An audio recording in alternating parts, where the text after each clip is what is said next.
안녕하십니까. 한경봉 의원입니다. 먼저 5분 발언할 수 있도록 배려해 주신 의장님과 동료 의원 여러분께 깊은 감사의 말씀을 드립니다.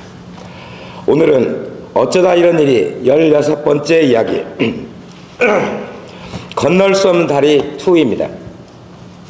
작년 10월 24일 어쩌다 이런 일이 5번째 이야기로 100억 사업 건널 수 없는 다리, 즉 말도, 명도, 방축도 인도교 설치 사업 중 보농도에서 명도를 연결하는 길이 410m 제2교 공사가 1년 전에 완공되고도 바람 때문에 보행자의 안전이 확보되지 않아 개통하고 있지 못하다는 소식을 전해드렸습니다.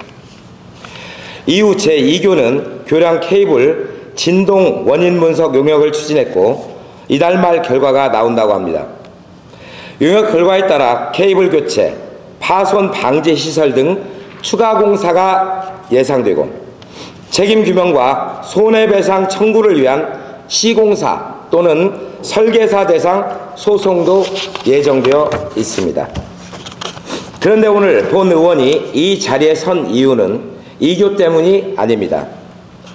8개월 만에 다시 같은 사업 구간인 이번에는 제3교 477m의 명도에서 광대섬 구간 공사가 당시 설계 수심 파악을 잘못해서 공사가 중단되고 노선이 변경된 사실이 드러났기 때문입니다.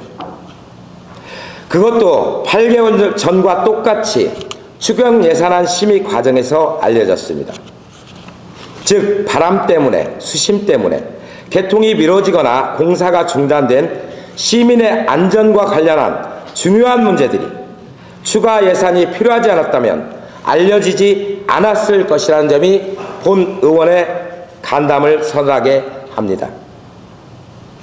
말도, 명도, 방축도 인도교에 대체 무슨 일이 일어나고 있는 걸까요? 2015년 9월 행안부 공모 사업에 선정될 때만 해도 인도교 4개소 1430m에 총 사업비는 170억이었습니다.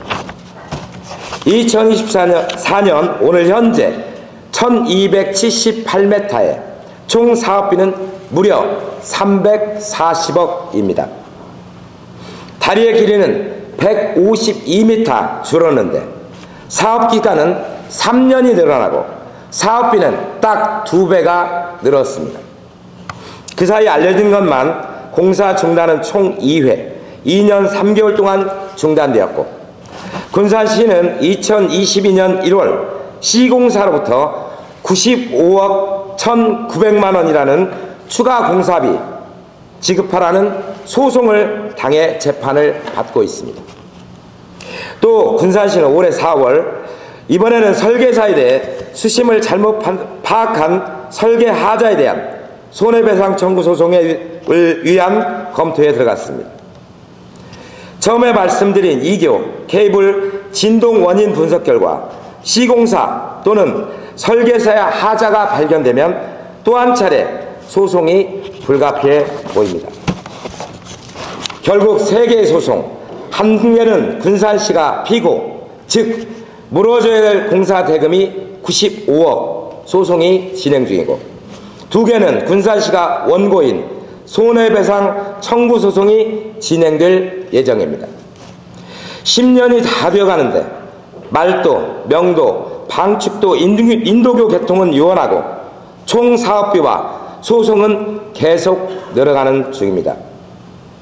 군산시는 이번 2024년 제1차 추경 예산안 심의에 인도교 설치 사업에 총 35억 원 증액을 요청했습니다.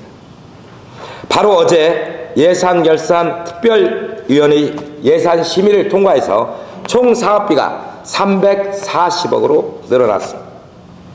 예산 심의 때 보조자료로 제출한 군산시의 추경예산 미반영 시 문제점을 보면 시공사의 손해배상 청구, 사업기간 연장에 따른 간접비 1년당 10억, 공사 비용 증가 등 막대한 경제적 손실이 발생한다고 밝히고 있습니다.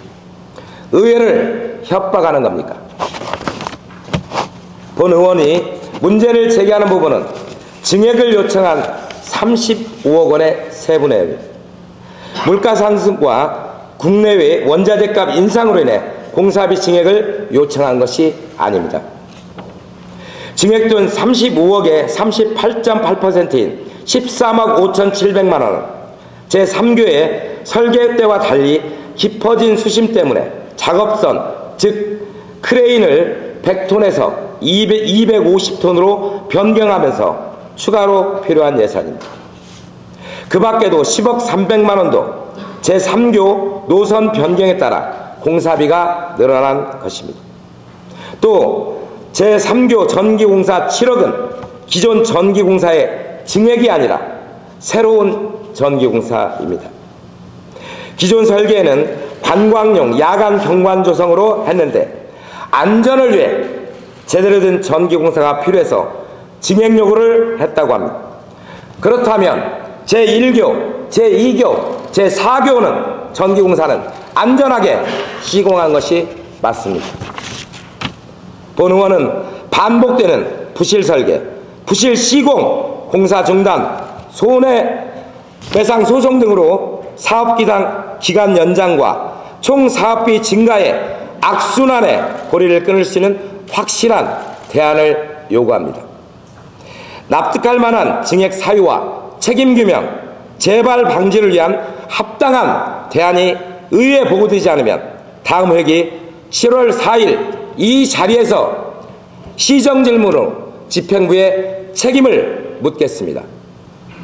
경청해 주셔서 감사합니다.